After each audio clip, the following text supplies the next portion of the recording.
Okay, we're back. They're muted. Hold on.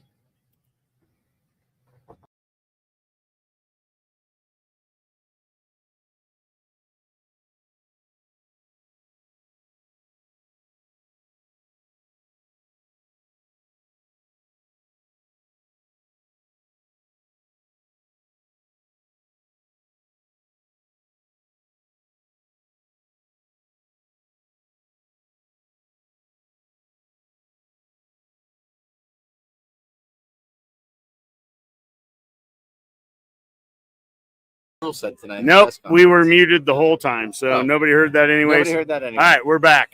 Hi. We are back. We are back, and not just as Husker Football, but as the Go Big Redcast Husker Podcast. Hi, Boomer. How are you? Doing well. Okay, everyone's back. We're good. We're back. We're like, no, Boomer, come back for a second. Why not? Oh, Boomer says no. Yeah, it's probably for the best. Yeah. So. All right. Well, so you Boomer, guys carry on. You're doing fine. Yeah. You know what? Give us your thoughts here for a second. You know, you've been listening to us on the first half of this talk so far. What were your thoughts? I thought overall that's what you want to see out of a first game. You know, it's something we've been lacking for the last few seasons. You've already kind of essentially covered this, but you know, you're playing a team you should beat, you know, basically in all phases of the game, and you did. I mean, there were a few things that could be corrected. There's penalties, you know, that have to be cleaned up. You did have a fumble, which you've addressed. You know, you can't be fumbling inside the red zone. That's going to kill you against better opponents if you do that on a regular basis. But we did generate more turnovers than we lost. The offense looked generally competent. You know, the O-line play was good where it needed to be for the most part. The quarterbacks look like such an upgrade over last year, and we talked last season about how many games we could have won just with a better quarterback, and we seem to have that this year. And the defense, you know, played well outside of that one, you know, quick-paced drive that UTEP put together. Otherwise, they looked good for the entire game. So, and I think that's exactly what you want to see. I mean, I've watched a lot more teams that have struggled for a lot more in these first games against opponents that aren't particularly great. I mean, Michigan's not having a good time with Fresno State right now, so they're, you know, Ohio State had a slow start against Akron, and we didn't really have any of those troubles in this first game. So I think that's what you want to see. What is the Michigan score right now? Well, let me pull it back up. They're on commercial. So is that it? It's 16-3 in the fourth quarter. So it has not been 16-3.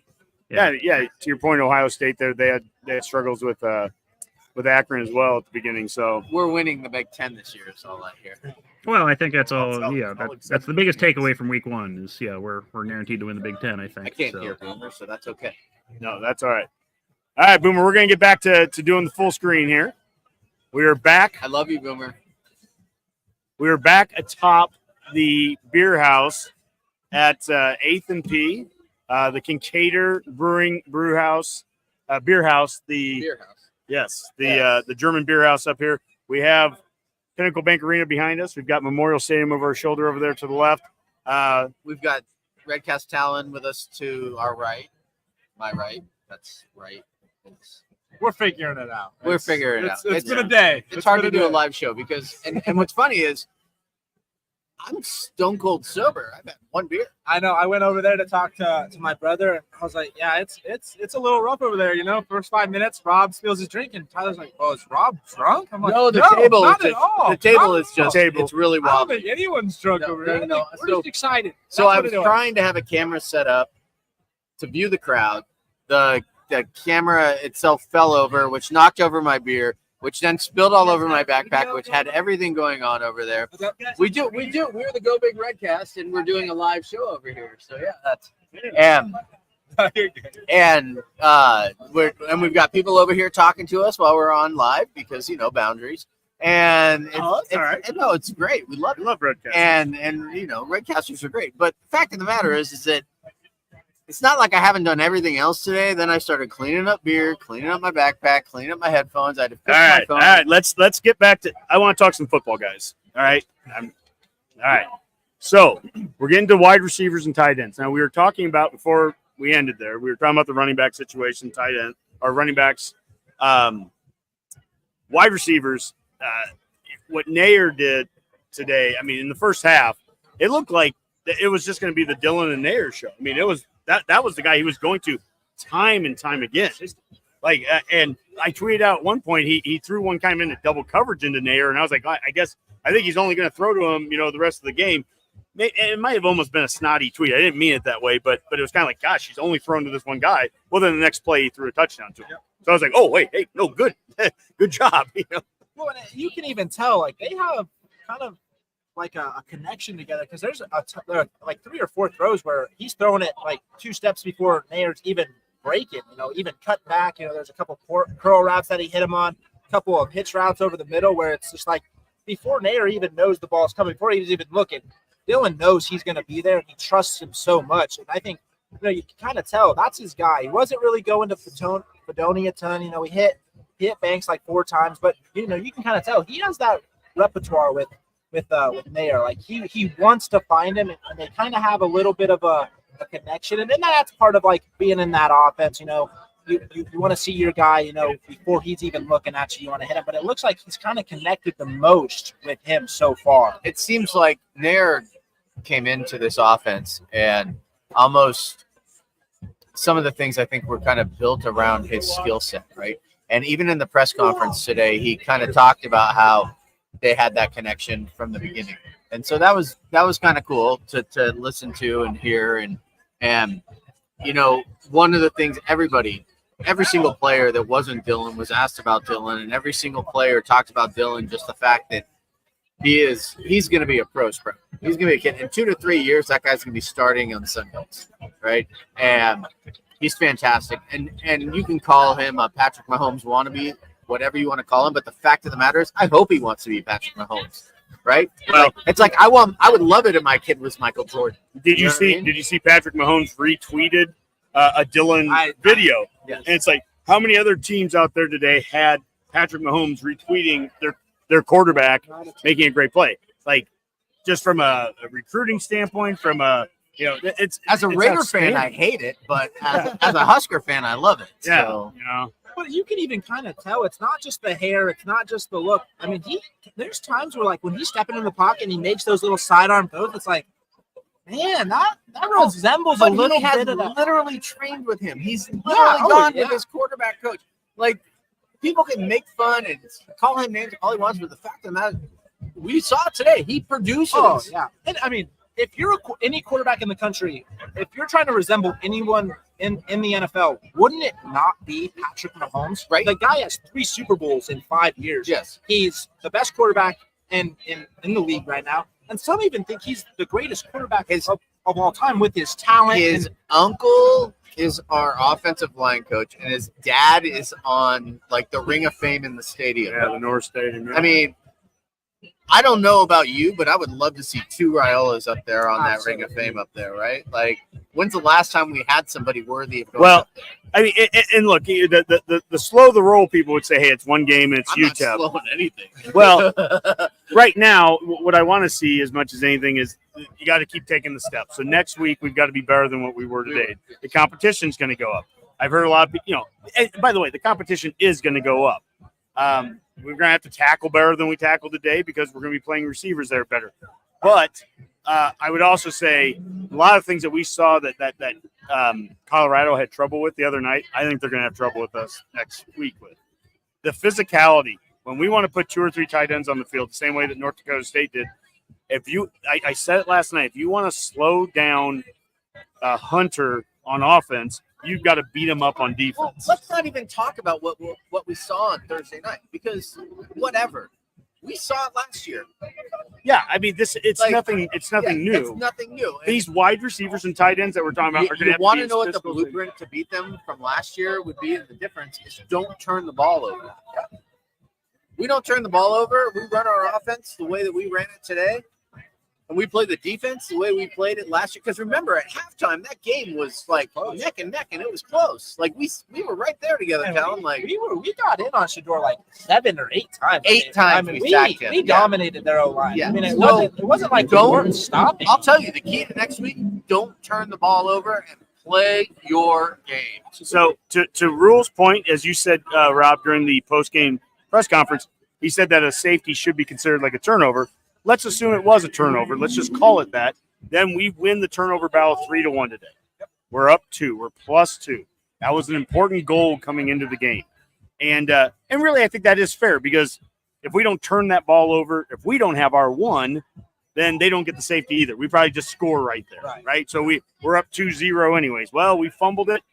Our defense came on the field and did a very Big Ten thing, a very Iowa thing, a very Wisconsin kind of thing.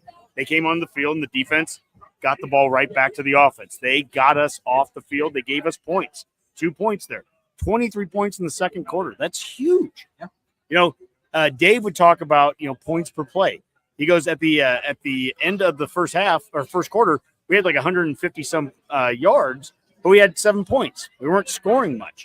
And so the points per play obviously went up drastically in the second quarter as we scored 23 points, but we're also, even special teams. Boomer would appreciate this as we get into special teams talk later.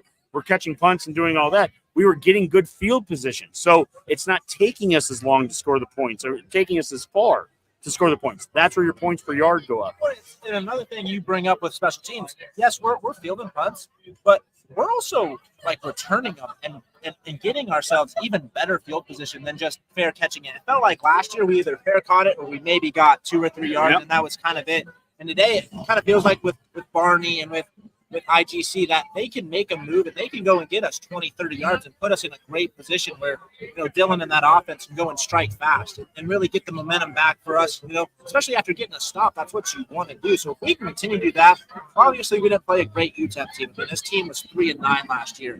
So it is going to be different as we get along into this non-conference schedule, especially next week with Colorado, but especially when we get in the Big Ten. If we can continue to I think Barney had 75 yards returning long way on kickoffs. I mean, that is fantastic. That's big.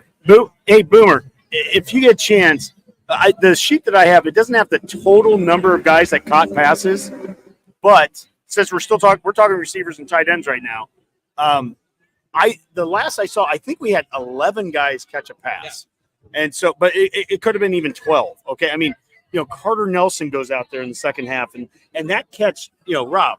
That catch that Nelson had, what an unbelievable job he did working with the blocker in front of him. Like, he made the right cuts and everything. The one that he ran to the right? Was that the one he caught it on the right? And then, so I was sitting down there and I saw him run, and everybody, and I think all I tweeted out was Carter Nelson sighting because nobody that I was sitting with was even aware that he was in the game. And then all of a sudden he caught that ball and ran, and we all saw it, and he ran it. I mean, what was it, I can't remember. It was like 15 yards. 10 or 15 yards. Yeah. But it was the patience, too. Yeah. It's so easy to catch a pass, and then you run upfield. You get the handoff. You just run upfield. And there's times where you have to read what the defense is doing. You've got to take a second, let a guy come in, make the block. What Nelson did on that catch, that looked like a veteran move from a receiver catching it and not just accepting the tackle. He was patient. And, we hear so much about, he's an 8-man player and how is he going to adjust? He adjusted to the speed of that game very well. That was a very veteran move he made. Well, even if you kind of look at it, it's a great move by Carter, but what a job by Jamal Banks to actually go and block. There's been so many times in the past where it's like, if we make that one block by a receiver, we're breaking free for a touchdown. So it was good to see a senior receiver who his main objective is to catch passes, but the second he saw his guy get out into space, he went and blocked the nearest guy. It wasn't like, I'm going to kind of jog over there. I'm going to kind of make if he wants to run into this guy, let's let him run into it. But, he made the effort. He sprinted to that guy. Sure.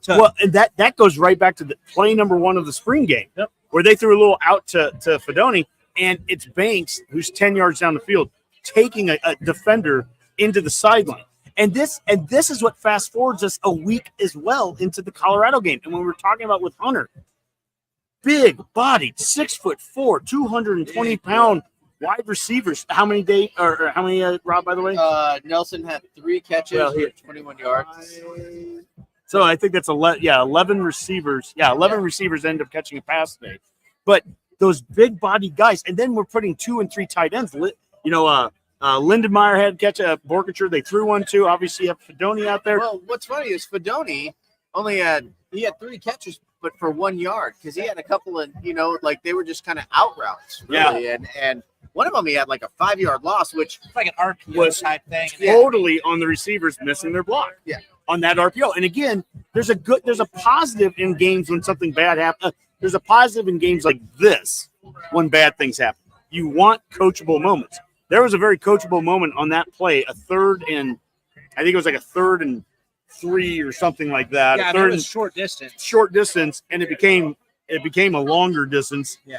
Because they threw it to the side and the 2 receivers missed the block. Which, hey, they played good games. I'm not dogging the receivers. I'm just saying that's a play that's a coachable I moment. got a question for you, kind of Yeah. a random stat. If I asked you what do you think the percentage for Dylan Raiola was today, as far as like catches, like what was his His passing complete. percentage? His Well, he was completion 19 of 27, which would be like 70%. percentage? 78. Yeah.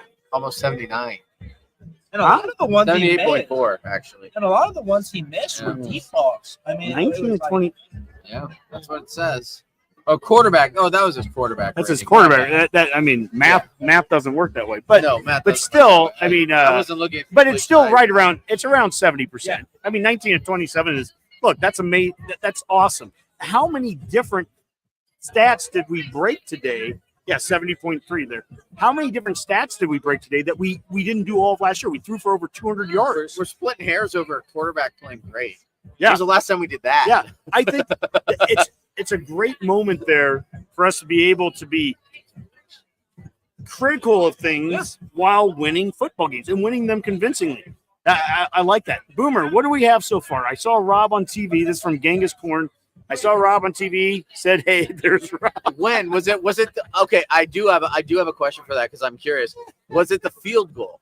Because I was literally sitting right there on that play. I was right behind the ball on that play, on all 4 of those plays. And when the field goal was kicked, I was standing underneath. And I actually have a video. I couldn't post video live. That's against the rules. You cannot post video of the game live. It's okay. But I do have video that we can post now of the field goal kick and like standing right there. And the video doesn't know justice because I was just on the outside of the end zone, and the ball was only on like the 2-yard line when they hiked it, right? So I wonder if that's when they saw it. I was wondering, like, I'm going to go back. The game's recorded in my house. I'm going to go back and watch to see if I can see this. Because apparently in Vegas Jer, shout out to Vegas Jer, love that guy. He was texting me during the press conference because I was trying to tweet out responses from players through the entire thing. And he's like, dude, be present, pay attention, listen to the thing. And I was like, what? Like, what is going on here? I'm so confused. And he sends me a picture of the YouTube video of the press conference, and I'm on there. Wow. Like the whole press conference, I'm sitting off to the side trying to be not noticeable. And apparently I was noticeable, texting on my phone, but I was tweeting out answers on the press conference. You're doing a wonderful job. you're not going to be able to go anywhere in this town without people seeing you and being like, hey, there's Rob. Well, for the record, we are drinking free beer here at the beer house right now. So It's as long as I am recognizable in Lincoln, buy me beer. You're doing look, this has been a celebratory day. This is what look, by the way, I'm on right now, right? I mean, I get pumped during games. When somebody comes in the room and they start talking in the game, so I'm like, shut up. I mean, that's just the way I get during football games. And I feel that way right now. This is such an exciting moment. Last night, Rob, you and I do that night before show, and we had some people asking, are you anxious right now? I was like, no, I'm not anxious. Look, this is what we were supposed to do to this team. It's enjoyable to see that this team did what it was supposed to do. What did I say when we said, so if we win tomorrow, like, what do you want to see? And I said, I want to see a win where we walk away not thinking like, yeah, we won. I wanted, yes, we won. And you know what? Today was, yes, we won. After the fumble, the turning point in this game, there was 2 of them. One was after the fumble, we got the safety, and then we turned around and scored a touchdown right after that. The other was when we went and it was 2nd and 30 after a bunch of penalties. And we had a 19-yard reception and an 11-yard reception back-to-back and got a first down. And I thought to myself, holy shit, we're back. Like that was my and then from that point on, game over. Yeah, remember the Alamo. The most telling part of the game to me was the second quarter. Huskers 2nd and 30. Team went, got to work, got the first, and drove on the TV. That was a big statement. I mean that there was a tense moment there when it was 7-7. They had a very successful quick drive against us, and we'll talk defense here in a bit. But there was a moment where I guess if your team isn't prepared for that adversity, this could have got tough, right? I mean, you take a 7-7 or a 10-7 game in the halftime, and who knows? But what happened in that second quarter, that 23-point quarter that he's talking about there, that 23-point quarter, I mean, it felt that broke their wind, right? I mean, they didn't come out with the same intention in the second half. Yeah, after letting up a safety go and then a touchdown right after, especially getting a team to 2nd and 30, you're not sitting there thinking they're going to score a touchdown on that drive. You're thinking, hey, we're going to get this ball back, and we might be able to do something here. I mean, I think we were up 9-7 at that point before we scored that touchdown. Is that right? Yeah. And so if they get the ball back there on we punt the ball on 4th and 25, they got pretty all right field position. If they score another touchdown, we might be going into half down there.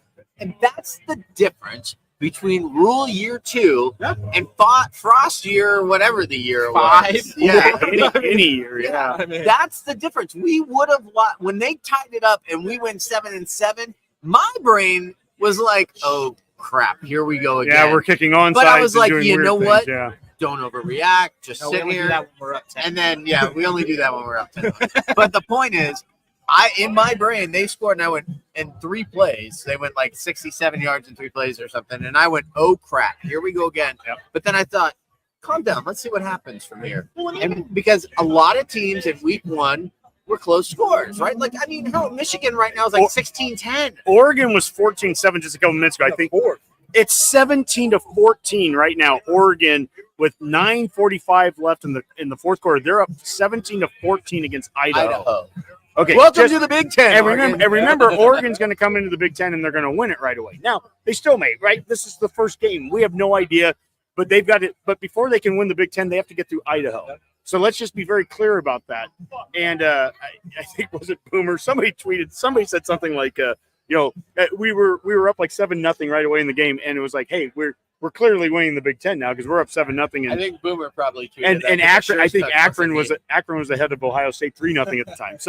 So I'm being critical, and UCLA is losing to Hawaii. Good grief! Look, we can wear multiple hats as people. Well, here. UCLA's in LA. Well, just wait. We can wear. I know. We can wear multiple. I was confused on that actually on the acronym. I was like, UCLA, what's going on but here? The That's fan hat.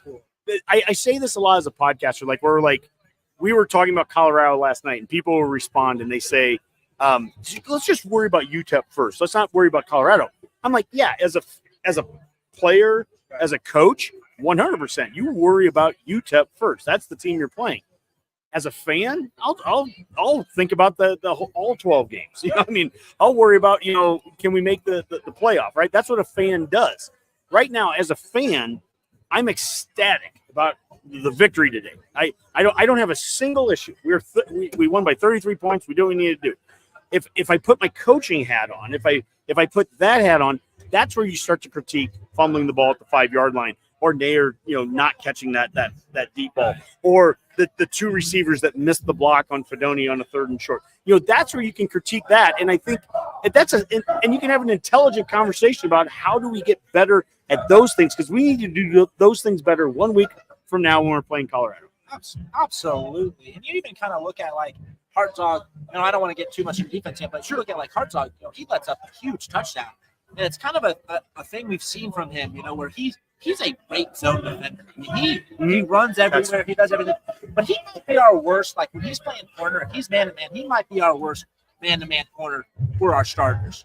And so you have to, when you're playing the Colorado team that has 3 or 4 wide receivers like that, that's important to recognize where could our weak links be that they're going to try to exploit. Absolutely. And I'm not saying he can't guard man-to-man. It just seems like he is so good when he's playing safety, or he's playing a zone coverage and he's a quarterback. But when he gets on like a man-to-man, it just feels like he kind of struggles to kind of read that ball and kind of like it wasn't that great of a pass. I mean, it was something he could have defended if he really. I don't think it's not that he's not working at it, because obviously he's working at it. But it's just one of those things where it's like maybe it's not clicking internally. I think he's a great player. But it's just like it just feels like every time he's out there, he's a phenomenal player when he's able to move around and he's able to play that deep position. Well, he can help out out today. Well, that's kind of what I was getting. And that's not, that looked like in zone. Yeah. Well, and he talked about that too, and he kind of hinted at the fact that in the presser, because he was one of they had 6 players come in today, which was really who all came and spoke at the presser? Oh my God, I don't know. Look at my tweets. Hold on, let me look. There was Dylan. So it went Dylan. It was Ramir Johnson. It was because Ramir actually. Here's what I liked about Ramir was that he basically was like, look, I don't mind. We were splitting carries. Obviously, we all want to be there, but guys like Gabe and Dowdell, like those guys are bruisers, and that's what they do. They come in and bruise it. Yeah. And that's why they got the touchdown carries at the goal line, because that's how they roll, right? Like if Ramir knows if he wants to score, it's going to be like a run, like a long run, right? The other guys that was out there was Jamal Banks was in there. He came in. He talked about just like his chemistry. Nayor came in, talked about his chemistry. Rayola was there. Herzog came in from the defense. And then there was, I'm trying to think if there was one other guy that came in from the defense, but I can't remember. There's so many in my brain. Maybe Buford. I think Buford came over. But the thing is what those guys talked about was just like, hey, look, we're here playing team ball, and we will play whatever position. These are the positions I played all through high school. This is what I did. Moving over to safety was this, and like obviously in Tony White's defense, position names are but a construct, right? Like, and because when you're out there, Tony White's defense, the best comparison I can give is like soccer, where like it can be like total football if you watch Ted Lasso, where people are moving around. They have different positions. They might be defined as something, but the fact of the matter is that not every play is going to be exactly the same. Does that make sense? Yeah. No, it's very philosophical, as Boomer is saying. It makes sense when you're saying that, because if you look at like the second the ball gets into a receiver's hands or a running back gets out into a little bit of how quickly we swarm. Oh, a swarm! I used that word on the field today. I was sitting there talking with like all of my great new friends that I was making who have been photographers for 20 years, and like I was just saying, like, if they were food, they'd be shawarma. Yeah. Like as a joke, because shawarma is a food. Yeah. It's hilarious. Yeah. But I said, if our defense was a food, it would be shawarma. That was the joke I made while on the field. I love that. Tell them we're like this, buddy. We're like this. We understand. But I mean, you just look at it, and that's where like that. It's kind of like a position besides the D line, because the D line's obviously up front. But like you look at the linebackers on our corners, it's kind of interchangeable. I mean, like you can see like our linebackers, they'll drop down into the zone, and it's like they're playing really deep. So they're playing like corner, and it's like, did we have any like noticeable injuries today? Because I saw Vincent Jackson went down, friend of the show. Yep, he's been on with Rob, but he went down, and somebody said, "Do you know what's wrong with him?" Because then he got up and walked out the field. Honestly, I think he got hit in the nuts. I could see. That's a tough one. That's real pain. Yeah, because he was down, but then he got up and walked out the field, and he looked like he was just like grabbing his groin. That's impressive if you're walking off. I could send him a message and ask, but like I'm gonna let him be on that one for a little while. You might want to just send him some frozen peas. Yeah, I might do that. I love this defensive talk. We're gonna get to defense here. Let's finish up the offense with the offensive line, and I'm gonna just start in the middle. And this is the same conversation, Rob, that we had the other day. It was Ben Scott. The fact that we're not talking about Ben Scott and his snaps, right? I mean, snaps, it's very easy to talk about something when it goes wrong. Right. There wasn't a bad snap. There wasn't a reason to talk about it. The last time that we had a true freshman quarterback starting, which was Martinez, that was and this is I'm not dogging on Juergens. This guy is playing in the pros, and he's going to be starting for the Eagles at center. He's a great player. But when he was definitely in a learning mode when he was starting for us at the beginning, and that didn't help with the advancement of a very young quarterback behind him when he's having to catch the ball all over the place. Dylan gets the benefit of having to not worry about that one thing. Look, there's plenty of things you have to worry about, blitzers and defenses and zone and man and all that stuff. Dylan didn't have to worry about where's that ball going to be. So let's just start at the very basis of it. What did you think from the inside of that offensive line, the snaps, what we had with Scott, and even the physicality when you throw Evans and Mazuka into it as well? Man, those interior parts of the offensive line, what'd you see? Well, I mean, like you just said, I don't think we had one bad snap today, right? I mean, and that's kind of Ben Scott being, I think he came in from Arizona State. Started 20-some games there. So yeah. it's an experience factor. And I think when Jurgens was here and Martinez, I think he was a sophomore, a freshman at that time. So he was still super young, kind of learning the college position of center. I mean, it's a big adjustment, especially when you're playing a Big Ten schedule. But not one bad snap. And you also look, we had one sack, and it wasn't like, I mean, it was a good play by the defense, but it's one sack, where like last year was like, man, we're getting our quarter, like Heinrich, every time he dropped back to pass, it was like, oh my God, is Heinrich okay? I mean, he was getting hit, and it was like he'd run the ball 15 times, and then he would throw it 10, and probably 6 of those passing attempts, he's getting drilled in the jaw. So, I mean, you look at those 3 guys, and getting Mazuka is huge from the transfer portal. Evans, he started for us a couple times last year as a freshman, kind of came in. But and you think about it, we don't have Teddy Proskett. He's done for the year. So the fact, the 5 guys that we had starting today, I think played tremendously well, considering we had a freshman quarterback. And our second string was in like halfway through the third quarter and most of the way through the fourth. Yep. And they still provided really good protection. Yeah. So it's a great thing to see because we haven't had a great offensive line in a very long time. And we're known on like building the pipeline and things like that from those 90s national championships and stuff like that. So to see us be able to dominate a team like we did today against UTEP, I think was very promising. I mean, it's just not something you're used to seeing. I mean, in the run game a little bit, but in the pass protection, like besides that one sack, like Dylan had time all day. So on that sack too, I think there was something they said where it was a little bit of a miscommunication on that play.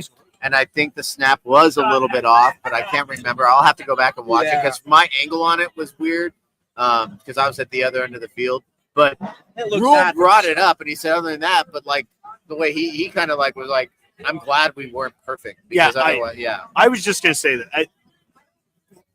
Rule doesn't want to – you're not playing perfect in week 1. Rule didn't want a perfect game. I think, they were even saying on the TV that Rule had made reference that, he wouldn't mind winning this game by 1 point, if you could learn that much. Look, I'm glad it wasn't a 1-point game. But what it is that there's got to be things that we can improve on there. And I can be critical of that one touchdown pass, I think, to Nair. I need to look at watch the film again. But he took a shot, and I don't want to call Bernard out, but I think it was the right tackle if I remember right from it. Yeah. I mean, but what was so impressive about Raiola on that throw was that he didn't have a chance to step into it. No, he could not step into that throw, and he still made the throw that he did. And so, point is, I think that Bernard probably is going to grade out very well in this game. I don't have any issue with Bernard there, but that one play, that was a play. These are coachable, teachable. All those moments, it gets harder as you're playing Colorado or eventually Ohio State or whatever. We've got to be better when we're playing those teams than when we were when we played UTEP. Yeah, and I will say too is that,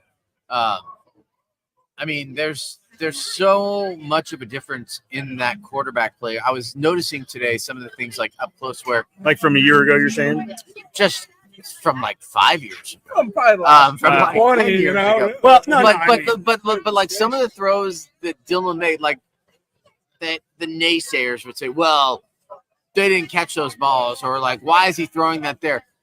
Most of his misses were balls that were thrown to where only the receiver would catch it if they did. Yeah. And that's just like throwing the ball out of bounds when you don't have a play.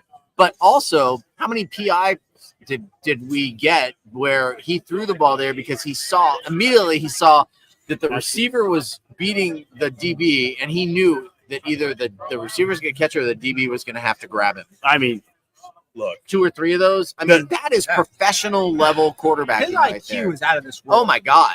Look, the benefit that he also has is that immediately what we saw today were the 2 best receivers on the team were guys that weren't on the team a year ago. Yeah. And so it's a good combination. This is I'm throwing credit out to Rule. I'm throwing credit out to this staff, is that where we were deficient a year ago. This is why, and to some extent, why I was saying compared to a year ago, it's like I don't care what we were 5 years ago. I don't care what we were 10 years ago. We need to be better than we were a year ago. we were throwing really good balls that our quarterback wasn't. To your point, we were not throwing those balls a year ago that way. And he has the benefit of having a couple of receivers that are real problems for defenses, and we didn't have those receivers Those are guys that are at this moment a should year be ago. playing on Sunday. Yeah. They're both 6'4". I mean, those they are 220 pounds. they're problem guys. When you look at it, if you look at our receivers and our tight ends, we have 4 guys who are 6'3", 6'4". We might not have thrown to our tight ends a bunch today, I mean, but we will. we'll need them. Yeah, in the Big Ten, we're going to need them. Yeah. Carter, one of those 6'5", 230 guys, Carter Nelson gets out there in the third, fourth quarter. We didn't really see Malachi today. I don't know if I'm not sure if he played or not, but there's another one of our 6'5" guys, right? Like the size that they have. But by the way, if we want to get very small and very fast, we can throw Lloyd out there, and we can throw Barney out there, and we can still have a possession receiver like Bullock out there.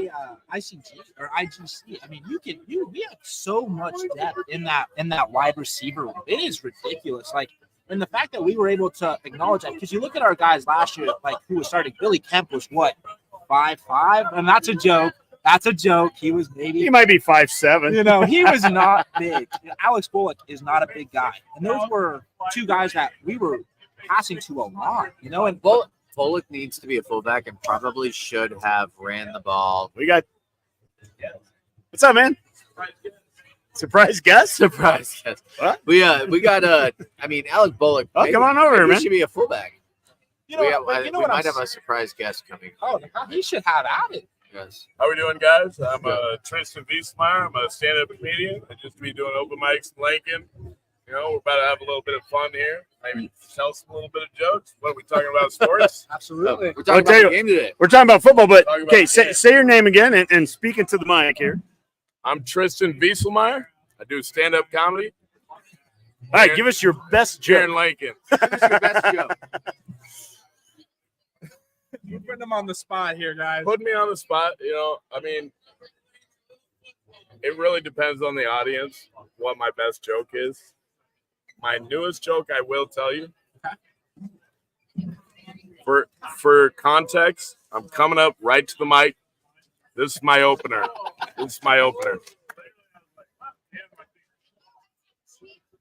I am sick and tired of people telling me my dick smells like peanut butter.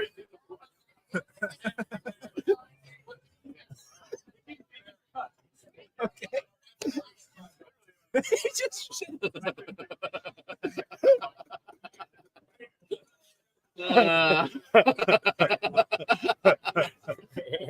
What's your name, man? Tristan Wieselmeyer. Tristan Wieselmeyer. Tristan Wiesel. Remember that name. You guys have a great night. Thank you. Man. Thank you Oh for my laughing. goodness. Thank God I'm allergic to peanuts. Yeah, peanut. Yeah. I don't know if I. Does anyone have a peanut butter allergy or anything? How many tell you people? what, man. How many Okay. people is he having sniff it though? I don't know, like, I don't know. like if I saw him on Tinder, I'd probably swipe left. Maybe 3 times I'd swipe left. Come on. I'd probably block him. He's like, oh man, I'll tell you what. This is quite the experience. There is just no other way around it. But what is so fun? I Hey guys, love. did you know that Nebraska won 40-7? Yeah, today? Nebraska won 40-7. Hey, They covered the spread. we're gonna move on to defense, but before we do, I want to go back to talking because this is on our first try. We've got 2 videos of this that's going to be out there and on YouTube and everything. But Nebraska Oktoberfest. Before we get to defense, Nebraska Oktoberfest. This is the beer house here. Yeah. Kincaidor. They've been awesome. We're at 8th and P in the Haymarket. We're up on top of the rooftop, and they're going to have a Nebraska Oktoberfest at Stinson Park, Omaha, Nebraska, September 21st at 12 p.m. It's featuring Barry Boyce Band, Angie, Chris, and the Pocatoons. The Pocatoons. The Pocatoons. Yes. I see Pocatoons there. Pocatoons, And the Rascal Martinez Band. That's right. And As you can- cousins you with can the buy Adrian VIP Martinez Band. tickets. You can pre-purchase your commemorative extra large 20-ounce sign and T-shirt. VIP tickets include entry to the event, 5-token wristband, a Stein, which is a glass, big Yeah, glass. thanks, Rob. But we're in Nebraska. Everybody knows that already. And access to the VIP section will have Snow Beast beer available before the release date. We already know that admission is $10, includes 1 token plus taxes and fees when purchased in advance, or $20 includes 1 token at the door. And there will be no cash or card throughout the event. You will need tokens. Tokens can be purchased in the merch booth or in advance at the Pedal Pub, multiple bars. And the games, I'm going to do this again because the game names are fun. There's Hammerschlagen, which is, I think it's like a stump. There is Masterkrugen Stemmen, which, speaking German, by the way, for me is like, it causes some weird stuff for me, given my heritage. There's Kornloch, which is, I think, is just cornhole. Yeah, pretty sure it is. There's Shot Ski, which I'm pretty sure is just shots on a ski. Makes sense. Yeah, Connect 4, which my daughter would kill all of you at. Yard Dice, which I don't know what that means, but sounds fun. And Jenga, which I know what Jenga is. Yeah, no, Yeah, Jenga. it's like playing with blocks for adults. Yes. Yeah. So, well, I think that's a great segue. No, it's not really, but No, it's a great it's segue. terrible. Let's get into talking about the black shirts. This is the defensive part. So, look, we won 40-7, and we were very The impressed. black shirts, I'll drink to that. Cheers, Hey, guys. cheers, by the way. to the black shirts. Down, get in there, yeah. Kincaid beer. We've got the Pilsner. Gator Pilsner there. Look, we love the 40 points that we scored, and that was awesome. Now, 2 of those points scored were from the defense, on the safety. So, Yeah, we were like Iowa out there today. oh, kind of, yeah, we were kind of, but we also only allowed 7 points, and I think it was 205 total yards that we gave up. 60 of those had to come on one drive, and I will give UTEP. Look, sometimes you got to look at the other team and say they have scholarships too. I give so much credit to UTEP for that one possession they put together that worked the way it did. I don't know if I've ever seen a team go as hyper speed as they got in 3 plays. All due credit to the Oregons and I've seen Oregons and I've seen UCF under Frost and teams that wanted to go into hyper mode. I haven't seen anyone get as close to what UTEP did. They were snapping the ball like 5 seconds. I haven't seen anybody score that fast since me as a punk drummer back in the 90s. Yeah, there's a peanut butter joke somewhere in there, but I'm literally. So I give them credit for that, and then I also give credit to Tony White and this staff for almost immediately shutting that down again. I mean, if Colorado, let's fast forward a second and say Colorado looks at that and goes, okay, we've just seen a format, something a formula that can work for us. We want to do the same thing. All I can say is you've got to stop teams on first down. You cannot let them get into that kind of tempo. And really, outside of that one possession, it didn't happen again.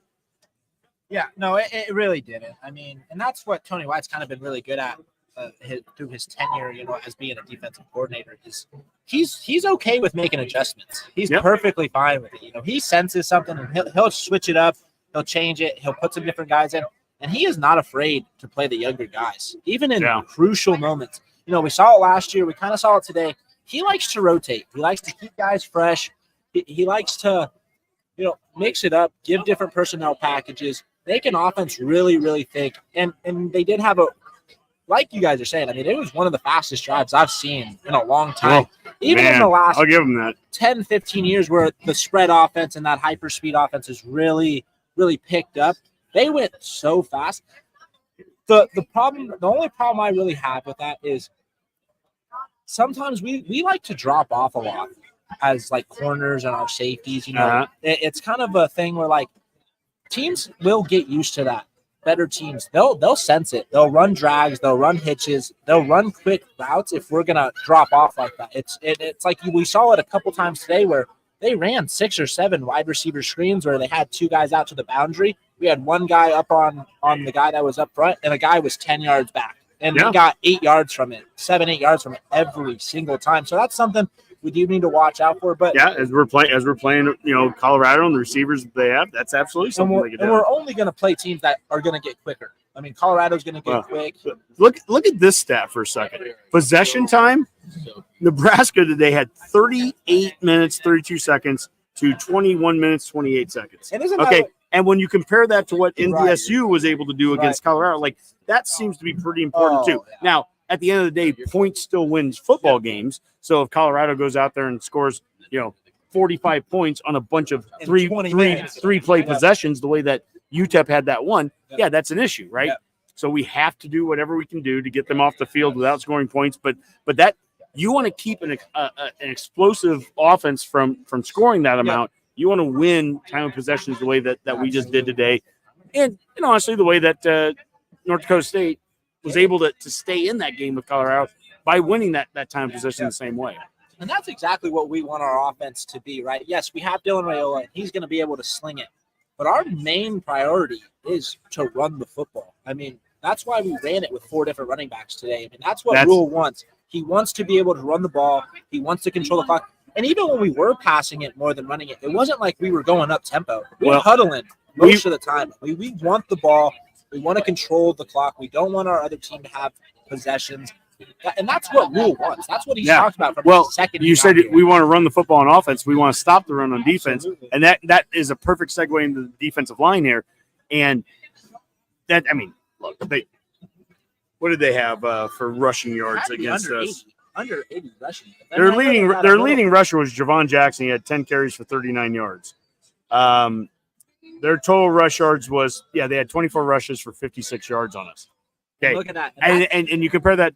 But even as silly as it sounds, Cranderson up tempo, it's built into the team. Okay, I know Cranderson, and that's hilarious, by the way, because that was something we were talking about during the tailgating day. But look, as crazy as it sounds to say this with Colorado, because I don't think they really care about running the football, it still is important to make them one-dimensional. Absolutely. If Colorado runs the football on you on Nebraska next week, we're in a lot of trouble. We're honestly, we are screwed if we can't stop Colorado's run. Also, I cannot picture a universe where we can't stop Colorado's run. Right. I mean, that was a team that 3rd and 1 couldn't get it in 2 plays against UTEP, right? And D-line, we're specifically talking D-line right now.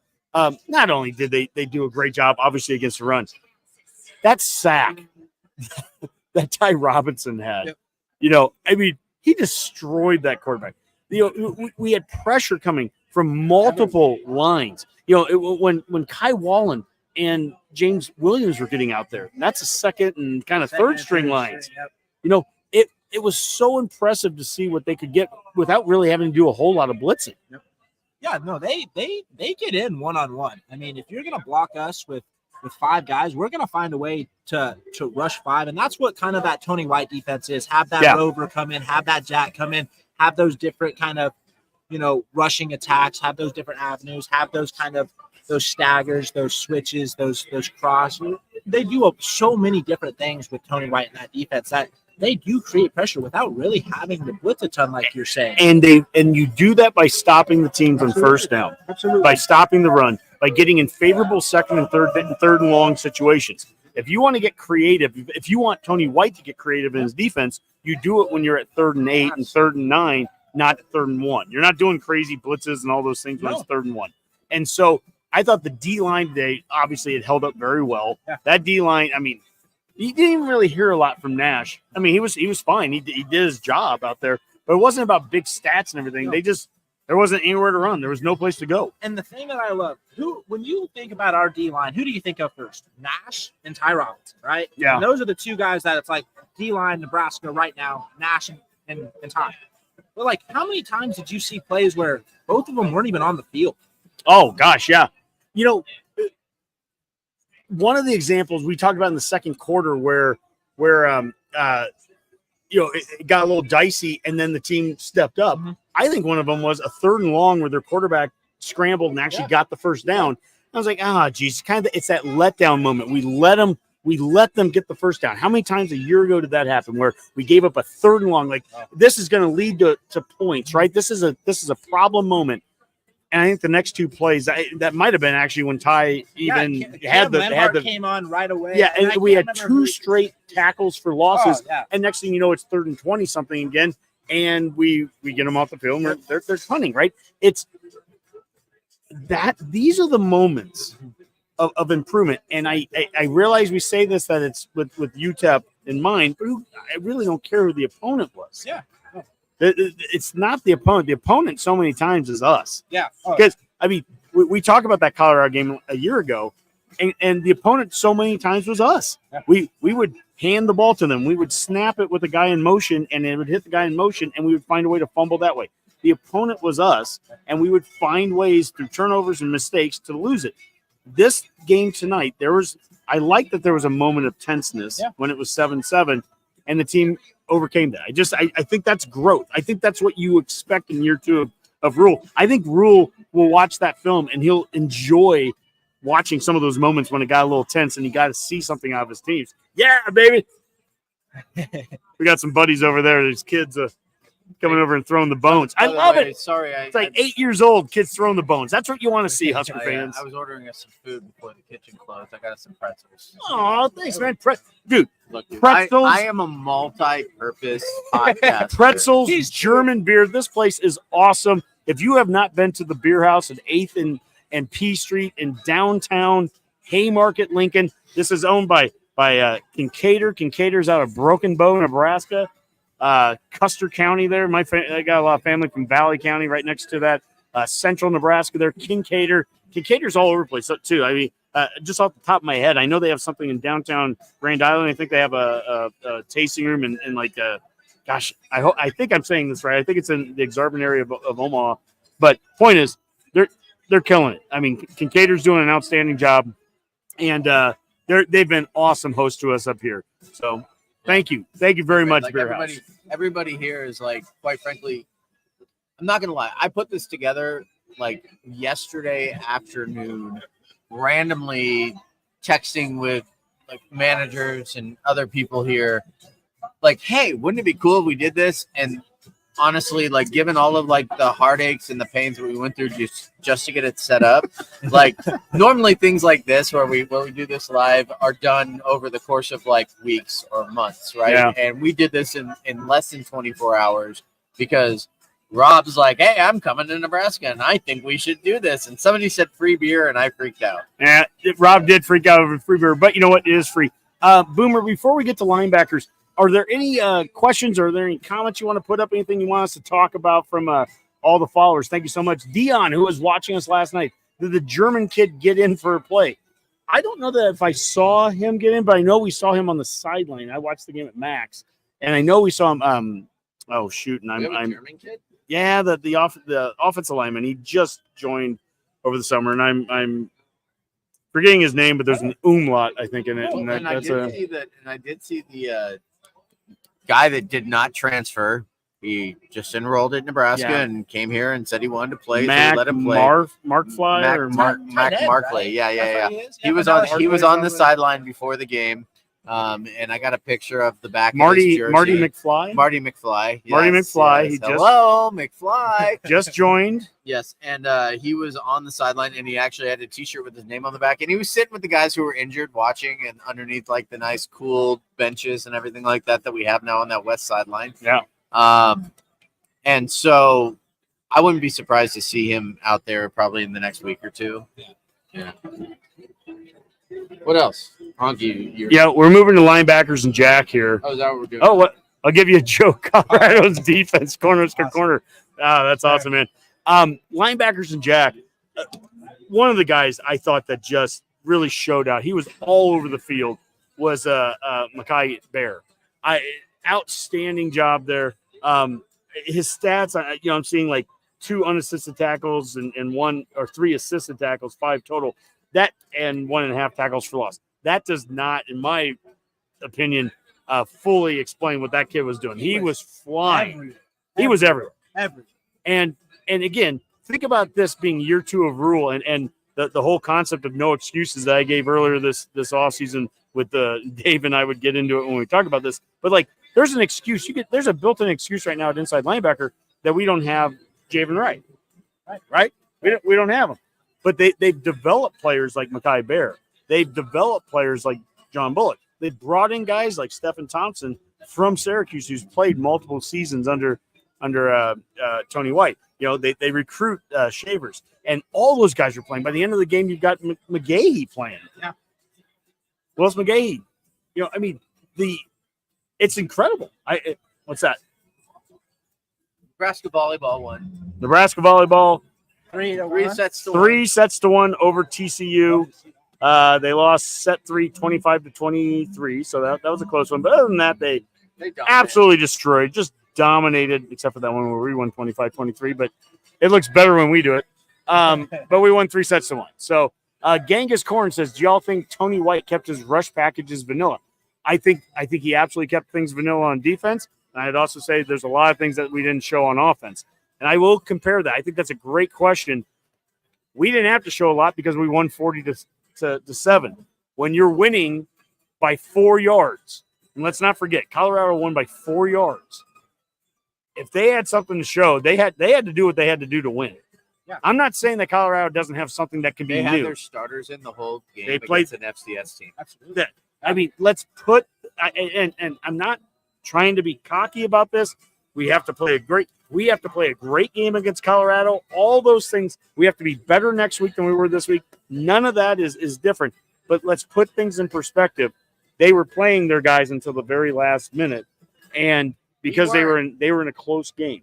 And so to that question or that point about do you think we were vanilla, we could be as vanilla as we wanted to be. If we wanted to show something, we could have showed it. I was kind of hoping just the option guy in me. I would have loved it the second that we put Heimer Harburg out there. I'd have loved to see just a speed option or something just to show that, give him something on film to watch. Show that it's still out there. Show that's part of it. We could be as creative as we wanted to. Yeah, so I mean, the speed options, yeah, and I think that's been on film though. I mean, we saw it all last year. I mean, if we put Harburg into a package, that's the first thing teams are looking for. I kind of like that we came out. I mean, he was 5 for 5, right? And I mean, he was throwing passes over the middle, something that he really struggled with last year. So it was nice to be like, oh, hey, this guy can actually, if he comes in when needed, it's not just for a run option. He's not just going to quarterback run it. I mean, there is an option where like he could play action it and he can find someone over the top. I mean, so that's kind of nice. So I feel like in that way we did kind of shake things up a little, because when you're thinking Heinrich Harburg coming in, you're thinking run. You're thinking we're gonna have a quarterback run. We're gonna do a speed option. We might do a triple option. But to see him be able to be confident and be able to be accurate and throwing over the middle, something like I've said that he really struggled with last year. Even throwing to like a 6'5" Fedoni. I mean, he was over his head half the time last year. So the fact that he came in and was confident with it, I think that gives something to be like, hey, like this kid isn't just going to come in to run the ball. Like you will have to watch out for that pass game, because otherwise he will beat you with it. By the way, we just got these 3 of these big pretzels again from the Beer House here, BIERHAUS, the Kincaid Beer House, 8th and P Street in the Haymarket. We're up on the rooftop. This is just outstanding up here. We've had so many people coming up behind the screen here that want to talk, including the comedian that told us his peanut butter joke. But I mean, kids and different people coming up, and this has been awesome, Redcasters. This has been a great moment. It's a great day. One other thing, while we're still talking about linebackers and Jack, this goes back to teachable moments and everything. We got away with a late hit, I think, where MJ Sherman got away with. We got away with one, and then they actually ended up penalizing the other team. And then you saw that Sherman was on the sideline. And again, this goes back. I joked about with you. You kind of went viral the other day, Rob, about how everyone at Colorado, they were getting benched if they made some mistake, except for Dion's kids. And the point is that if somebody made a severe enough mistake, in Sherman's case there, I mean, he got away with an out of bounds hit, a late hit at least, and he didn't play the next play, right? When Dowdle fumbled, he was on the sideline the rest of the game. And so we'll be better. Look, Sherman's a great player. I'm so glad we have him. He's gonna do so many good things for us this year. Honestly, I think he had a really great game today. I mean, it felt like he was kind of all over the place, getting in on the quarterback a couple different times. That Jack position was very active. I mean, so it looked like he was good. But the fact that he was having a great game, he makes the mistake, and we're still like, hey, it has to be a punishable thing, and we're going to take you off for a couple of plays. I mean, I think it shows that this is a completely different coaching staff, a completely different program than it has been over the last 10 years, where we're going to hold you accountable. I don't care how good you are. I don't care how good of a game you're doing. if you're not going to put us in a position to win the football game, or you're not going to make those silly mistakes, because MJ Sherman's a senior. So, I mean, the fact that he's willing to have those players be accountable for what they're doing, and he's okay with them sitting out for a couple plays because he trusts those other guys so much, I think is a real, wow. Rule really trusts those younger guys to come in and make those plays that, he knows MJ Sherman can. MJ Sherman was recruited to multiple SEC schools. Yeah. He went to Georgia. I mean, MJ Sherman could have been a starting linebacker this year at Georgia, if he stayed there. So the fact that he's sitting there saying, hey, this kid is good, but we got other guys who can play that position just as well, I think shows tremendous depth. And the fact that all of those kids have bought into the system. Oh, man. It is. Sorry, I'm eating a pretzel. Yeah, With Princewell in season 2 looks different. Oh, I mean, man. he looks all of 25, 30 pounds bigger, and that's your backup. And then by the end of the game, Maverick Noonan's getting out there, and he's making plays. And I mean, that's your jack position in year 2 of the Rule era. Boomer, do we have a question or comment? Anything you want to highlight here before we get on to the defensive backs? Dion says, I believe the defense has a few more gears and intensity they'll show later, perhaps next week. That'd be a great time to show it. I have no doubt about that. Genghis says, I thought they stayed with the 4-man rush to keep the scheme in our back pocket. Again, this all gets back to first down defense is so important. We have got to keep teams in the proper down and distance if you want to get creative and send different blitz packages and all that in second and third downs. If you're giving up 7 yards on first down, you're behind the stakes at that point. And so you've got to be able to be successful there on the first down. We had one drive where we weren't. Took them 3 plays. They went 60 yards. Didn't happen again. So but I 100% agree, Genghis. Anything else, Boomer? We're going to need our fan Dion to change his name for a couple of years. Yeah, right. Yeah. At least till after next week, I think. I don't know, is it Dion or Dion? I mean, but we appreciate Dion watching. And we'll just call you by your last name until the Colorado week's over. Okay? Yeah, prior, right? So don't worry. All right. You can keep your name. Well, let's talk a little defensive backs here. And obviously, as we look at the stats here, UTEP was 16 of 26, 2 interceptions. They threw it for 149 yards, so under 10 yards of completion there. Their total plays were 50 for 205, so they were just over 4 yards of play, period. But defensive back-wise, I didn't hear Tommy Hill's name called very often. That's good. I would A say defensive so. back, when you don't hear his name called in a game, that's good. Yes, that's what you want. I'll tell you this right now. I sure wouldn't want to throw the ball to Tommy Hill. I forgot Tommy Hill was on the team, quite frankly. For a second there, I'm so used to seeing him as 31. When I first saw 6 out on the field, I was like, man, that is Tommy Hill. Okay. Man. But, I mean, they wanted nothing to do with that matchup. Well, they ran out of single numbers, so they just started going up. Right. Yeah. But, I mean, you look at it, and it's like every time – and UTEP's best receiver, Cam Thomas, they did everything they could to kind of match up to where he wouldn't have to play against Tommy Hill. I mean, a lot of the time he was on – he was going up against Hartzog. So, I mean, teams aren't going to want to throw to Tommy Hill. I mean, the kid has shown that he's a stud, especially in man-to-man. And then you make a mistake, and Herzog intercepts you. Well, so I like then what you're thinking here. Yeah. So then let's talk about Colorado, where they have 2 or 3 receivers that they can go to. I mean, do you see favorable matchups at all where Colorado will want to get this guy against, this guy on our defense? Do you see anything like that? If I'm Colorado, and this, again, I like Hartzog. I think he's a great player, but I'm doing everything I can to find a way to get Travis Hunter onto Hartzog. Because Travis Hunter, he's going to catch anything that's in his vicinity. So if you can get him on a little bit smaller of a corner. If you can get him like in a slot role where you have outside receivers in your corner, so he's going up against a safety or a rover. Yeah, something like that. Or even if you can get Travis Hunter on a linebacker, it's open. Travis Hunter's he's that quick, he's that explosive. And you even saw it a couple times against North Dakota State where the second he gets a little bit of space, it's going to be tough to bring him down because one-on-one, he's shifty. Now, again, we have last year and this year. Absolutely. And to look at him. Mm-hmm.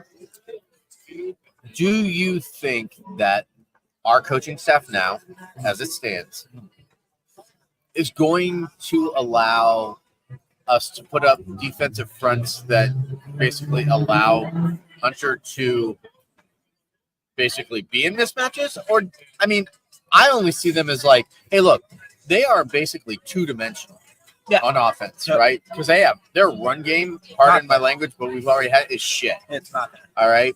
Yeah. They had like 40 yards rushing last week, if 40 yards. Mm.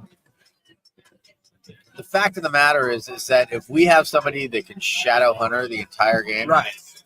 like game over. Yeah. So if I'm Because Tony, Shadur just basically, when he's about to get sacked, just throws the ball up to whatever he can. And Jimmy Horn Jr. is a fine receiver, but that's it. He's fine. Yeah, we got guys. guys. We got guys on the defensive side that can stick with him. He's going to have a catch or two. He'll probably score a touchdown, but I mean, still. If I'm Tony White and I'm Matt Rule, I am trying to find every way possible to make sure Tommy Hill is lined up across Travis Hunter. Yeah. I don't care how tired Tommy Hill is. I want him going up against Travis Hunter because Travis Hunter's the guy they want to find.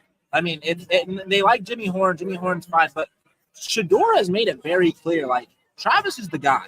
If he wants a big play, he's going to go to Travis. And the thing that I think with having Tommy Hill, because he is such a good man-to-man corner, right? If he can just, and you can even play zone in other areas and just have him just line up with Travis Hunter, because Colorado doesn't have a good tight end, right? I mean, they got 2-3 good receivers. If they do, they were hiding him from us last week. Yeah. So they're very friendly. They've got 2 receivers that we know can beat you, and that's Jimmy Horn and Travis Hunter. Now, the third guy, can he beat you? Sure. But I think, like, Hartzog can cover him.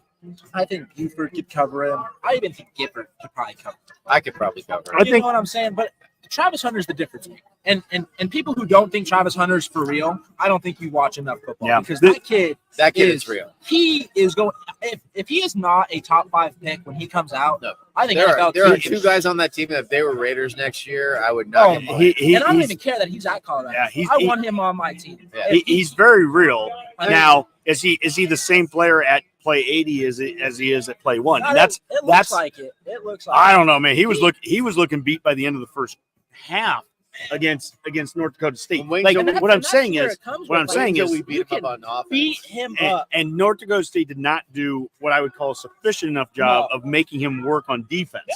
Okay. Now, I thought that the announcers did a real good job of that Colorado game. And this all applies. We're talking defensive back right now. It all applies to this.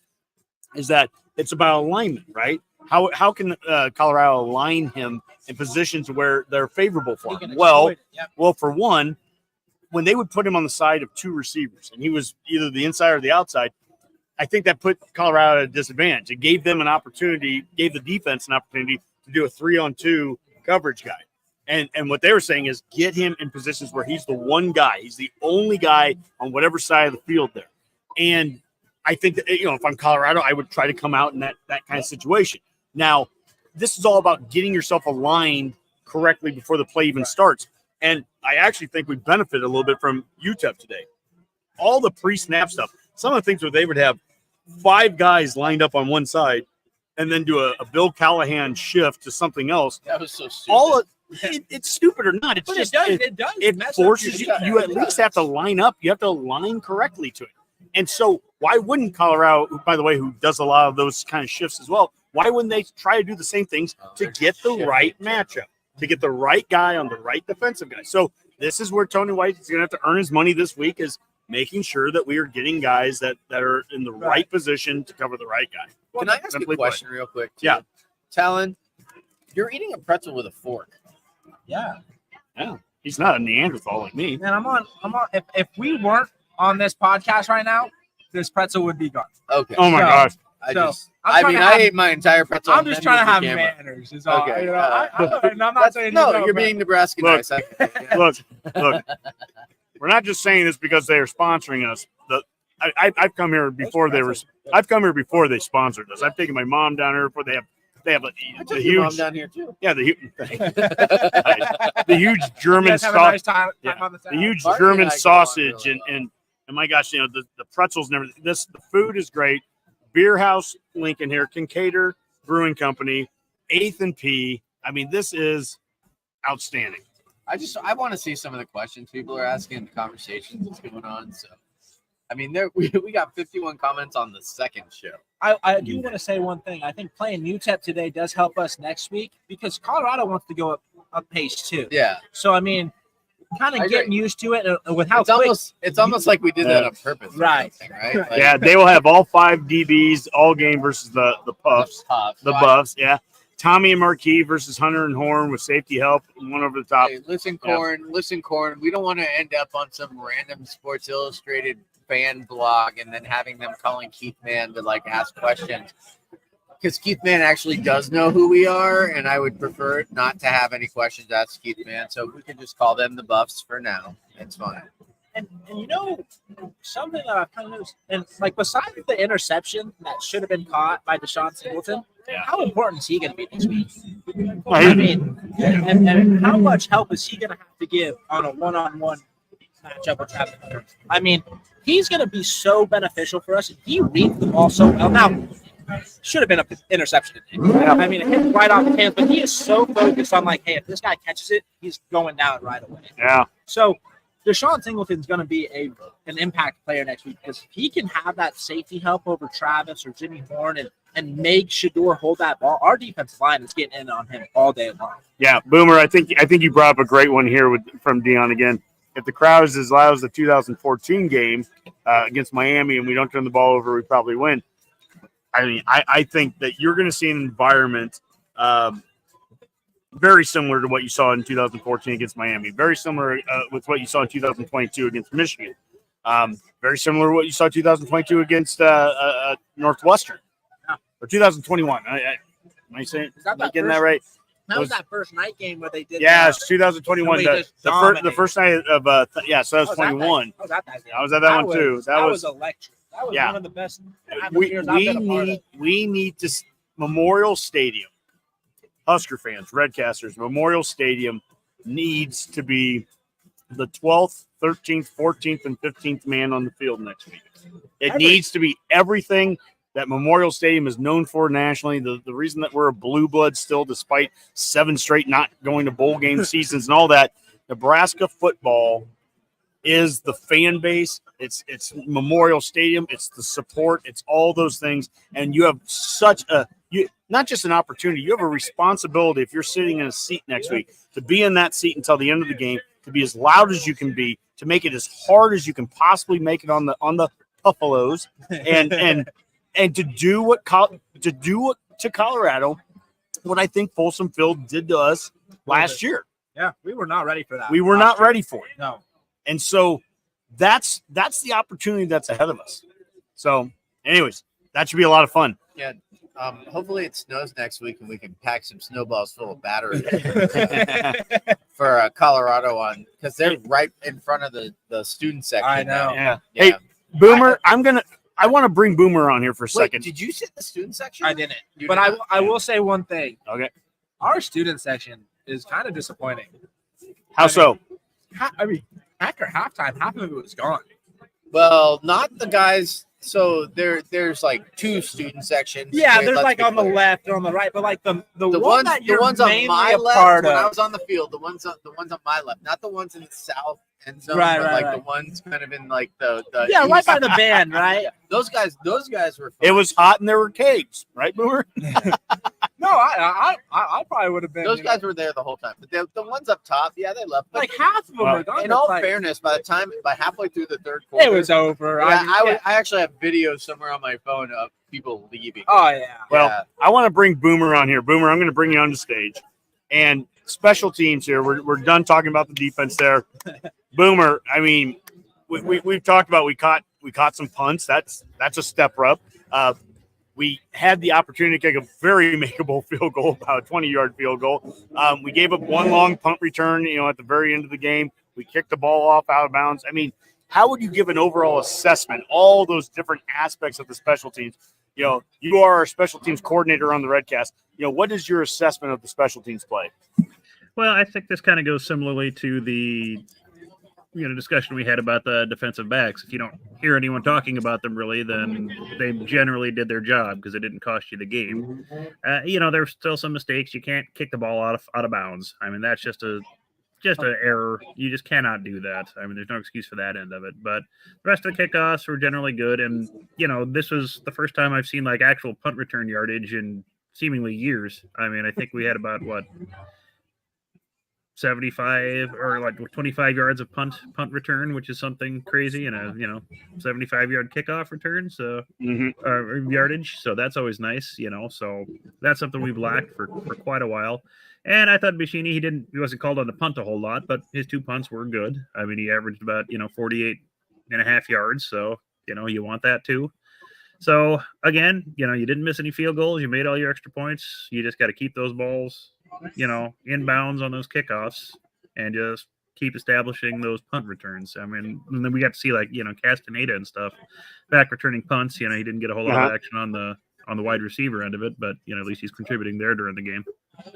Now, was because obviously it's John Hull. I mean, he kicked it off the first time, and that's where that. Yeah, he's the kickoff specialist right now. Did he kick it off the rest of the game too? I guess I didn't pay attention. Yeah, he did all the kickoffs today. He did all. Okay, so I mean, it got better throughout the game, but that first one was you can't give him at the 35. Boomer, what were your thoughts on Barney on the? I guess that would be the punt returns, right? Barney. Yeah, he did the kickoff returns. Or the kickoff returns. Yeah, the kickoff returns they had. Were you nervous at all? I mean, he's a true freshman out there. There's one or two. I thought the ball got a little bit, a little, yeah. Out there, but he's exciting. He's an exciting player. It is. Yeah, it's nice to have some excitement, possibly for the positive end of things on special teams for a change. It wasn't just, excitement of how are we going to screw this up or how can we go backwards, on this special team. Just even having that threat to break something for 35 or more yards on a return. That's something we haven't had in a while either on special teams, and that'll add just one other element that an opposing team has to worry about. That it's not just flipping the field and Nebraska's going to get the ball in the 5 because that's where the punt's going to land, or we're going to down it at the 5 or something silly like that. So overall, I'd say it's positive. There's room for improvement, like you said, and you should always look for ways to improve. But generally speaking, I'll take this week for a week 1 special teams performance. Well, you know what? We've made it through offense. We made it through defense. We made it through special teams. I think as much as anything now, we're probably ready for the parting shots. And Boomer, let's keep you on here for it as well. Let's get everyone back in here. We've got the ambulances going again. The Husker fans are still going hard, and we love you, Husker fans, Husker Nation. Oh, man. There is no place like Nebraska. Good old Nebraska. We're just going to sing to the ambulance. Where the girls are the fairest, the boys are the squarest. Any old place that I knew. There is no place like Nebraska. Where they're all true blue. We'll all stick together in all kinds of weather for good old Nebraska. You go Big Red. Go Big Red. All right, so parting shots here. I am going to start with you. We apologize to any musicians listening to the show. Yes, Boomer, parting shots. I'm going to start with you. Oh, not a whole lot. Just, it's a good week 1 game, and I can only just imagine what, this next week's going to bring when you've got a night game against Colorado, both unbeaten, Dion on the opposing sidelines closer to the students. I'm sure it'll be a night of Nebraska nice, right? It'll be. It absolutely will be. All right, next up, Talon. Give me your parting shot. It's a great win. It's great to be a Husker fan. Let's make sure we're showing up next week. Let's be loud. Let's be proud, and let's dominate these Buffaloes. We're not back yet, but we're working towards it. I'm excited for the rest of this season. Absolutely. Okay, Rob, your parting shot. I just want to give a shout out to everybody at the Huskers who allowed me the privilege of being able to be there today, take some pictures, just do all the social media stuff that I did today. I want to thank all the people that decided that it was finally time to follow me. I think I picked up about 100 new followers today. I want to give a shout out to you, Honky, for letting me stay at your house during these trips. I want to give a shout out to Redcast Dave and Redcast Katie. for just being here and coming out to Nebraska and spend some time with us this weekend. Talon for coming on the show tonight. Boomer for jumping on last minute and running the background. I want to give a shout out to my wife and kids who let me leave over the weekend, and they called me 3 times today. And apparently my wife spent $400 on a giant scarecrow that goes in the front of our yard for Halloween. So when I go back on Monday for Labor Day, I'm decorating for Halloween. That's what my wife wants, and that's what she's going to get because I will be back here for the Northern Iowa game in 2 weeks. Doing the same thing happens. Yeah, doing the same thing. Northern Iowa, he'll be doing the media passes for that. Yeah, I have a lot to be thankful right now, and I'm so impressed with what you were able to do today, Rob, and really this whole entire weekend to set that up for yourself, to be able to do the media passes for the Redcast is super cool. To be able to set this up here at Beer House, we've had a blast. This has been a ton of fun to do this. And I think your ride is here, Funky. Yeah, I think our ride is here. The ambulance is actually below us, so hopefully. So if you see any lights flashing in the background, yeah. that is. But we've had a very good time here. This has been a fun day from start to finish. This is what Husker football is about. It's August. Tomorrow will be September. And just put this in perspective. This is the first time that we're walking into September in the last 5 years where the season didn't already feel somewhat kind of tainted or ruined. You know, you said taint. Well, Mac and I, it was in August back in 2021 when we went to Illinois, and that was a game that just ruined Mac. That Illinois game. I mean, the game quit the Redcast. It wasn't September, and the season was ruined in 21. Nice. And so, don't let anyone tell you, Redcasters, to not appreciate this win because it was UTEP, or diminish it because it was UTEP, or do any of that. No. This team deserves all the credit. Every win is gold. Well, this team deserves all the credit, and they deserve to enjoy this game. And at the same time that they get to enjoy this game, the team needs to realize that it was UTEP. And the team needs to realize that there's so much more ahead of them and that they can be so much better than what they were today. And that's the fun part about this. They can be so much better than what they were today, and yet we can celebrate everything that was about today. And we're going to wake up tomorrow. We're going to wake up tomorrow. And we're going to start it all over again. Guys, from the Haymarket area of Lincoln, Nebraska at 10:30 here at night on Saturday night, from Beer House, 8th and P, the Kincaid Brewing Company, from Talon, Redcast, Rob, and Honky here. We're signing off with a Go Big Red. Go Big Red. Go Big Red. Go Big Red. GBR.